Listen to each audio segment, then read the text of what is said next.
नमस्कार, हमारा नाम है समरीन और आपने देखना शुरू कर दिया है खबर अनफिल्टर्ड। देखिए, आपको बता दें कि जेडीयू विधायक आनंद सिंह को कोर्ट से बड़ा झटका लगा है। कोर्ट ने आनंद सिंह की गिरफ्तारी पर रोक लगाने से इनकार कर दिया है। तो ऐसे में अब कई तरह के सवाल आपको भी परेशान कर रहे होंगे। सबसे बड़ा सवाल यही बना हुआ है कि क्या वाकई में आनंद सिंह की गिरफ्तारी हो जाएगी, क्या एक बार फिर से आनंद सिंह को जेल जाना पड़ेगा। सब कुछ हम आपको तफसील के साथ इस वीडियो में बताएंगे। तो एक बार फिर से इस मुद्दे पर सीधी बातचीत करने के लिए हमारे साथ पटना हाई कोर्ट के जाने माने एडवोकेट देव प्रकाश जी हैं। सबसे पहले बहुत शुक्रिया बातचीत। धन्यवाद जी, सबसे पहले तो बिना देरी के वकील साहब, हम आपसे जानना चाहेंगे क्या हो गया, अब किस मामले में फंस गए हैं जेडीयू विधायक आनंद सिंह। फंसे नहीं हैं, लगभग फंसा दिया गया बेचारे को। कोई गए थे किसी फंक्शन में, कोई जनेऊ का कार्यक्रम था गोपालगंज में। गुड्डू राय को ऑर्गेनाइजर थे, वहाँ पे आए एमएलए लोग, तो सामाजिक लोग होते हैं तो जाते ही हैं उसमें, जनेऊ में, शादी में, इसमें जाते हैं। वहाँ कोई नाच गाना चल रहा था, तो नाच गाना चल रहा, उसमें कोई बैठा हुआ पैसिव, मान लीजिए आप कहीं अपने से पहले से ऑर्गेनाइज किया हुआ, हमको बुलाए, वहाँ बैठ गए या ताली ही मार दिए। तो उन पर जो लगाया है कि जो कुछ ऑफेंसेस का जो एक्ट लगाया है, कई एक हमने धाराओं की झड़ी लगा दी है। धाराओं की झड़ी लगा दी है जी। कितनी धाराएं? अब धाराएं देखिए, गिना देते हैं आपको हम। 191 का सबसेक्शन, 191 का सबसेक्शन 2 राइटिंग, जो अभी लड़का लोग जो अपने विद्यार्थी वाला किए थे, उस उन पर भी लगा था जी। 2 साल की सजा है, बेलेबल सेक्शन। ठीक है। 191 का 3, ये थोड़ा डेडली वेपन है तो बेलेबल, क्योंकि कोई ऐसा डेडली वेपन लेकर के वहाँ थे। एक 19 सेक्शन 190 है, उसमें कहता है कि अगर इस ढंग की धारा कोई लगती है और किसी को उसमें जेल होता है, कोई सजा होती है, तो जो उनके असेंबली में जो वहाँ एकत्रित जितने लोग थे उनके साथ सबों पर धारा एक साथ लगेगी। अच्छा। वो उसमें भी था आपका जो लड़का वाला जो केस किए थे, जो अभी कौन शिक्षक वाला, जो बीपीएससी-टीआरई जो जेल ले गया था जी। एक है 292 पब्लिक न्यूसेंस, कि कहीं आप इस ढंग का उच्छृंखल काम किए जिससे कि समाज में एक न्यूसेंस क्रिएट हुआ, ये भी बेलेबल सेक्शन है। एक है 296 ऑब्सीन एक्ट का, जो नाच गाना में कहा कि अश्लील टाइप का गाना था और ऐसा गाना था इसमें समाज में, जबकि ऐसा तो रोज फेसबुक पर सोशल साइट पर लोग देखते रहते हैं, उससे भी ज़्यादा खराब देखते रहते हैं। तो वो ऑब्सीन एक्ट के ये भी बेलेबल, इसमें भी कुछ बात नहीं है। एक लगा दिया 353 रोमन 1 का बी, उसको कहते हैं पब्लिक मिसचीफ। अच्छा। मैंने आपके कारण वहाँ पर समाज में एक पब्लिक मिसचीफ क्रिएट हो गया जो समाज के लिए हानिकारक है। इसमें है तो 3 साल का ही सजा, लेकिन ये नॉन बेलेबल है जी। अच्छा। लेकिन मेरे हिसाब से ये मिस एप्लीकेशन ऑफ सेक्शन है, इसलिए कि अब कहीं पर कोई कार्यक्रम चल रहा है और हमें बुलाया गया और हम पैसिव वहाँ पर, मतलब निष्पक्ष हम गए और बैठ गए वहाँ जाकर के, तो हम दोषी कैसे हो गए उसमें? कहीं कुछ चल रहा है, हम जाके बैठ गए, कोई कार्यक्रम चल, कहीं मारपीट ही चल रहा, हम चले बगल खड़ा हो गए, तो हम भी दोषी हो गए। तो ये थोड़ा सा मिस एप्लीकेशन ऑफ सेक्शन है। खैर, ये तो बेल में जो लोग जाएंगे अपना बहस करेंगे। जो खतरनाक सेक्शंस लगाया गया उस पर अब हम आते हैं। एक प्रोहिबिटेड आर्म्स का सेक्शन, ऐसे अग्नि अस्त्र जिसको बंदूक, जो प्रोहिबिटेड है, देखिए जो लाइसेंस मिलता है आर्म्स एक्ट में, वो मिलता है बंदूक का, राइफल का, पिस्टल का, सरकार का नियमावली बना हुआ है। लेकिन कार्बाइन का, AK-47 का, माउजर का क्या क्या होता है उतना हमको नाम भी नहीं पता, इन चीज़ों का लाइसेंस नहीं मिलता। आप रॉकेट लेके जाइए, बम लेके जाइए, बम तो क्रिमिनल लोग छोड़ते रहता रोज बरोज, ऐसा तो बम का लाइसेंस थोड़े मिलता है। ये प्रोहिबिटेड आर्म है, एक्सप्लोसिव भी प्रोहिबिटेड आर्म में आता है। तो प्रोहिबिटेड आर्म को ऑलरेडी एक धारा बना हुआ है, तो प्रोहिबिटेड आर्म में इनके ऊपर लगा दिया कि जो हथियार आप लिए हुए थे वो प्रतिबंधित हथियार था। ये आरोप है पुलिस का, प्रोसिक्यूशन का जो कहिएगा, उसमें आरोप लगाया है। इसमें 10 साल तक सजा है। 10 साल की सजा है। तो 10 साल सजा, ये नॉन बेलेबल है, इसी में अरेस्टिंग होने का चांस ज़्यादा है। और यही खतरनाक धारा है जो आनंद सिंह पर लगा दी गई है। लगा दी गई जी। दूसरी धारा है 25 का ए, ठीक है। जो कहता है कि आपने कोई आर्म लिया और क्रिमिनलाइजिंग में एक समाज में एक क्रिमिनल टाइप का वातावरण बनाया, भले आप अनजाने में बनाए, तो वो बेलेबल सेक्शन है, उसमें कुछ नहीं है। आर्म्स एक्ट का 27 सब सेक्शन 2 ये कहता है कंट्रावेंशन ऑफ प्रोहिबिटेड आर्म, जो है जो प्रतिबंधित आर्म है, उसके नियम के विरुद्ध आपने कोई काम किया, उसमें 7 साल का सजा है। ये भी नॉन बेलेबल है, ये भी नॉन बेलेबल है। तो जो धारा हमने बताया कि भारतीय न्याय संहिता का 353, ठीक है, सब सेक्शन रोमन 1 का बी, पब्लिक मिसचीफ, ये नॉन बेलेबल है। 25 का 1A आर्म्स एक्ट का ये 10 साल की सजा है, इसलिए ये नॉन बेलेबल है। 27 का 2 7 साल सजा है, ये भी नॉन बेलेबल है।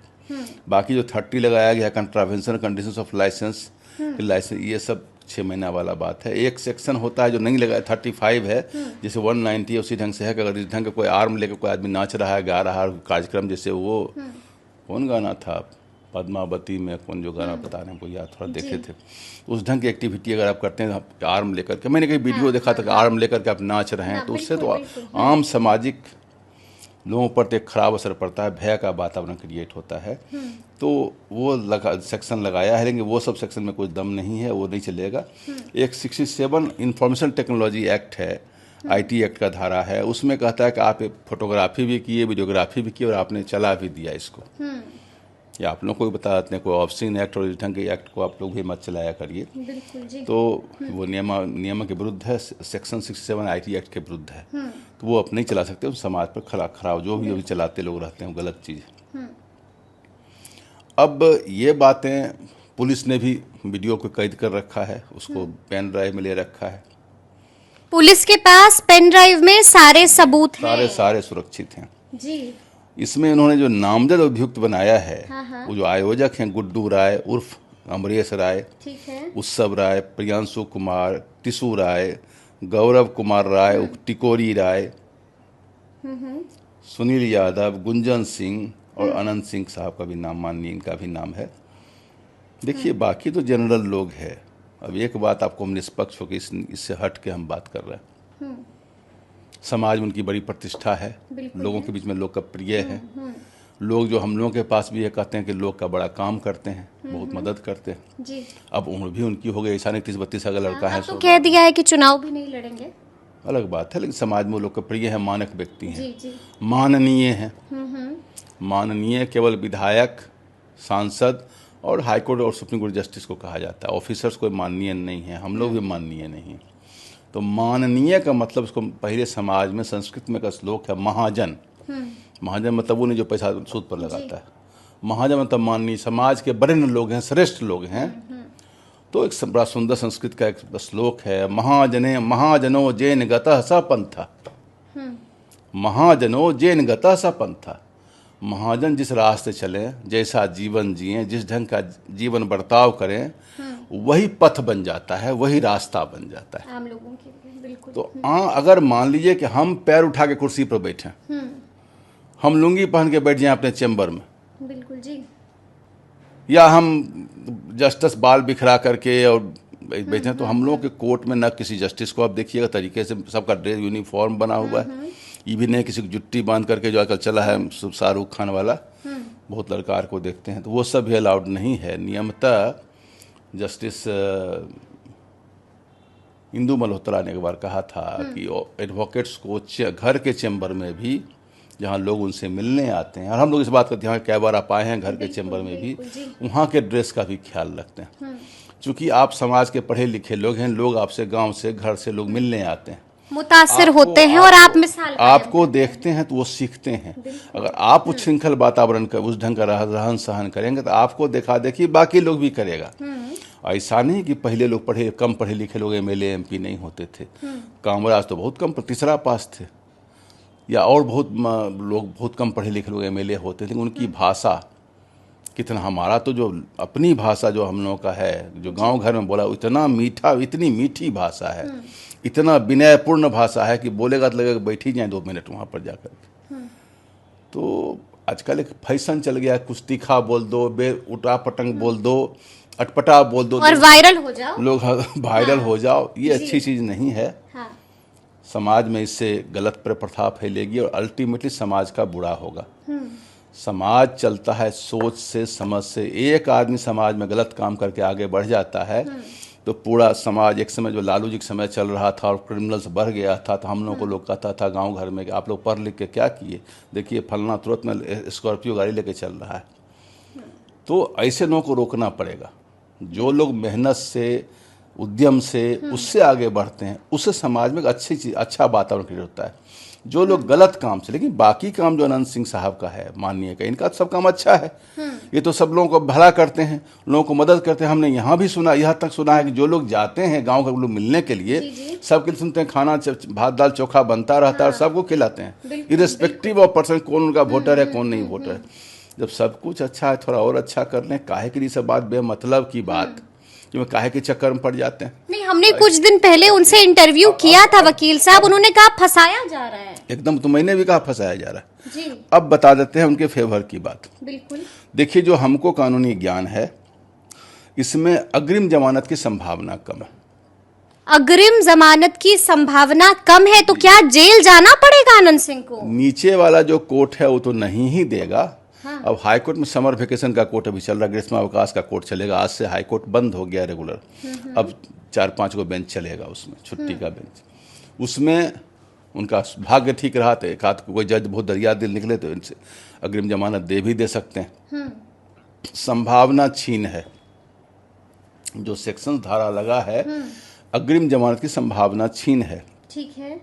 लेकिन जो रेगुलर बेल है, जिसको नियमित जमानत कहते हैं, बिल्कुल, वो मिलने की संभावना बहुत ज़्यादा है। इसलिए ज़्यादा है कि अब आर्म्स एक्ट आप लगा रहे हैं, कुछ लोग लेके नाच रहे थे, लेकिन वीडियो में कहीं उनके हाथ में कोई आर्म नहीं है। बिल्कुल नहीं है। और केवल आर्म, फायर लिख देने से कोई आदमी आर्म का हो गया, ये कहते हैं उनके लोग थे, उनके लोग हथियार ले गए थे, गांव में एक आतंक हो गया, पब्लिक डिजॉर्डर ऐसा क्रिएट हो गया। पब्लिक डिजॉर्डर का भी उन्होंने एक्ट लगाया है 223 की, डिसओबीडियंस। वैसे कितनी धाराएं लगाई हैं वकील साहब? धाराएं तो मैंने आपको सब गिना दिया था। 191 का 2, 191 का 3, 190, 292, 296, 223, 1, 2, 3, 4, 5, 6, 7, 8, 9, 10, 11, 12 धाराएं लगा दी गई एकदम। वो तो गिन के इनके पास लक्ष्य, जैसे लीची का गुच्छा होता है ना, वो गुच्छा में ही आता है एक्ट सेक्शन, वो तो बना हुआ है, जहाँ लेके दंडना देते हैं। लेकिन समझ में ये नहीं आ रहा है। मामला 2-3 ही है। एक पब्लिक मिसचीफ वाली मामला है, एक आर्म्स एक्ट का मामला है। लेकिन आर्म्स एक्ट में इनके हाथ में कोई आर्म तो नहीं है। बिल्कुल नहीं है, वीडियो में कुछ नहीं। कोर्ट में यह भी कहा सकता है कि किसी भी आर्म पर इनका फिंगरप्रिंट, अगर आप इनके हाथ में दिखा दीजिए फिंगरप्रिंट, कोई जांच दिखा दीजिए,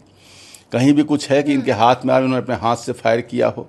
अब जो लोग इनके साथ में हैं, जिनको कहते हैं प्रोहिबिटेड आर्म्स, अगर जिसको प्रोहिबिटेड आर्म्स कहते हैं वो कहीं लाइसेंसी आर्म हो, तब तो सब धारा खत्म हो जाएगी, सारी धाराएं खत्म हो जाएंगी, धाराएं समाप्त हो जाएंगी। अगर ये जो धारा आपने लगाया है, जो 25 का 1A और 27 का 2, और वही आर्म लाइसेंसी हो गया, तब तो आत्मरक्षा का अधिकार तो सबके पास में।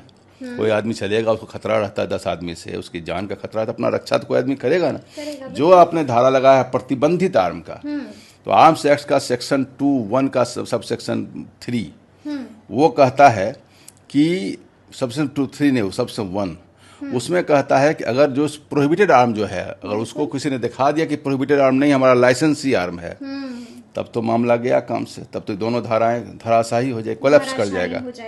जो आपने आरोप लगाया है प्रोहिबिटेड आर्म का, वो अपने आप में धराशाही हो जाएगा। जब वो धारा ही धराशाही हो जाएगी तो केस खत्म हो गया। इन बातों को तो जो लोग बेल में बहस करेंगे, जो वकील साहब, वो अपने इन बातों को रखेंगे। लेकिन कोर्ट ने गिरफ्तारी पर एक और बात है, मेंस रिया और एक्टस रियस का मामला चलता है क्रिमिनल लॉ में।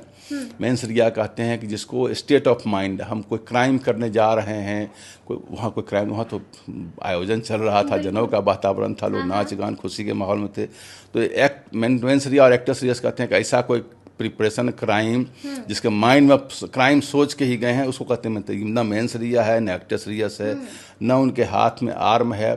उनके साथ जो आदमी है उसमें आपने आरोप लगाया कि प्रतिबंधित आर्म है। अगर प्रतिबंधित आर्म नहीं है तो सारा धारा आपका कोलैप्स कर जा रहा है। तो ये सब बातें हैं उसमें। लेकिन अभी एज ऑन डेट जो हमारा कानूनी ज्ञान है, अग्रिम जमानत में दिक्कत होगी। लेकिन कोर्ट ने गिरफ्तारी पर रोक लगाने से इनकार क्यों किया? बात तो वही तो है, अग्रिम जमानत वही तो, अगर रोक लगा देता तब तो अग्रिम जमानत हो मोटा मोटी हो ही जाता। इसलिए मैं बार बार आपसे कह रहा हूँ कि अग्रिम जमानत की संभावना लोअर कोर्ट से तो नहीं ही होगी। जो हम संभावना बता रहे हैं, हम नहीं कहते हैं। हाई कोर्ट है, वहां भी संभावना कम है। तो कब तक जेल में रहना पड़ेगा? यानी कि आप यही कह रहे हैं ना कि गिरफ्तारी होगी अनंत सिंह की? कब तक रहेंगे ये हम नहीं कह सकते, कम दिन का गिरफ्तार होंगे, लंबा मामला नहीं बनेगा। क्योंकि जैसे गिरफ्तार होंगे फिर बेल फाइल होगा। बेल फाइल होगा, दो तीन बातें जो हमने कहा, जिसको प्रतिबंधित आर्म आप कह रहे हैं, जी। और प्रतिबंधित आर्म नहीं हो, या आर्म उसमें से कोई इनके नाम पर नहीं हो, आर्म किसी और का हो, तो फिर किसी हम जाएंगे भीड़, हमारे ऊपर लगा दीजिएगा आरोप। बिल्कुल प्रतिबंधित आर्म ही है, लेकिन हमारा वो आर्म नहीं है। किताब भी यहीं पर है, द आर्म्स एक्ट 1959 वकील साहब, तो उसी में प्रतिबंधित आर्म का सेक्शन भी लगा हुआ है। तो प्रतिबंधित आर्म का जो सेक्शन जो आप लगा रहे हैं वो अगर नहीं है तो नहीं लगेगा ना। क्योंकि प्रतिबंधित आर्म अगर मान लो उसके पास वो क्या नाम है, लाइसेंसी आर्म है, बिल्कुल, तो खत्म हो गई। एक तो ये केस स्टैंड ही नहीं करेगा। नंबर जो दूसरा जो आर्म वाले लोग हैं वो दूसरे लोग हैं, उनको अनंत सिंह से कोई लेना देना नहीं है। तो ऐसे भी बात खत्म हो गई। दूसरा, इनके हाथ में आर्म नहीं है, इन्होंने फायरिंग नहीं की है, वीडियो में कुछ दिख नहीं रहा है। लेकिन यह है कि फायरिंग करके कुछ लोग डांस कर रहे थे, ऐसा FIR में लिखा है कि कुछ लोग फायरिंग करते हुए डांस, जिससे आतंक का एक माहौल बन गया था। लेकिन कौन लोग थे वो, किसके लोग थे, उनको आप चिन्हित करिए, उनको पकड़िए। वो आनंद सिंह के लोग थे कि नहीं थे? वो जो आर्म थे वो किसके आर्म थे, उसका लाइसेंस था कि नहीं था, प्रतिबंधित था, तो आर्म का ओनर कौन था? अगर उसमें से कोई इनका आदमी नहीं है तो ये सब जो एक्ट है ये रेगुलर बेल में चलेगा। हमें नहीं लगता है कि अग्रिम एंटिसिपेटरी बेल में इन बातों का बहुत महत्व होगा। लेकिन कोई दरियादिल जस्टिस अगर बैठ गए पटना हाईकोर्ट में, दे भी दे सकते हैं अग्रिम जमानत, तब तो बाहर रिलीफ हो जाएगा। जो मामला यही है कि ये अनजाने में इनको फंसाया गया है। ये कोई ऐसा कृत्य नहीं है कि इतना बड़ा मामला बनता और इतनी 12-13 धाराएं लग जाती है। अगली सुनवाई 20 तारीख को होनी है, क्या लगता है क्या होगा? लेकिन मैंने जो बात कहा कि महाजनों येन गतः स पंथः जी, तो विनय तिवारी SSP उसी से लगता है प्रभावित हैं। तो हम उसी गति पर हैं कि भाई जो बड़े लोग हैं, समाज के श्रेष्ठ जन हैं, जो माननीय हैं, उनका दायित्व बनता है समाज को एक सही धारा में लेके जाएं। देश समाज की प्रगति उससे होती है। आप अपना सवाल क्या कर रहे थे? अगली सुनवाई 20 तारीख को होनी है, अग्रिम जमानत मिलने की संभावना नहीं है, यानी कि फिर से झटका। हाँ, अग्रिम जमानत मिलने की संभावना वहां से तो नहीं। अब रास्ता क्या बचा आनंद? फिर हाईकोर्ट आएंगे, हाईकोर्ट में अगर मांगेंगे, वहां से रिजेक्ट हुआ तो फिर सुप्रीम कोर्ट तक लोग जाता है। सुप्रीम कोर्ट से इस केस में नहीं ही मिलेगा। लेकिन हाई कोर्ट से अगर कोई मिल गया तो मिल गया, नहीं मिलेगा तो जेल जाएंगे, जेल से फिर रेगुलर बेल अप्लाई करेंगे। रेगुलर बेल में जो बातें हमने कही है उन बातों को लेकर हो सकता है, या अग्रिम जमानत में भी इन बातों को वकील साहब तो बहस करेंगे जो जाएंगे। बिल्कुल, यही बात है। चलिए, तो अब देखना होगा कि जब अगली सुनवाई होगी तो क्या कुछ होता है, पूरा मामला क्या है, तफसील से आपको वकील साहब ने समझा दिया है। तो अब देखना होगा कि आगे आगे आनंद सिंह के मसले का क्या कुछ होता है। तो फिर ये पूरी बातचीत और ये पूरा वीडियो आपको कैसा लगा है, कमेंट करके हमें ज़रूर बताइएगा। तो ऐसे तमाम अपडेट्स के लिए बिल्कुल ऐसे ही हमारे साथ बने रहिएगा और देखते रहिएगा खबर अनफिल्टर्ड। बहुत शुक्रिया आपका।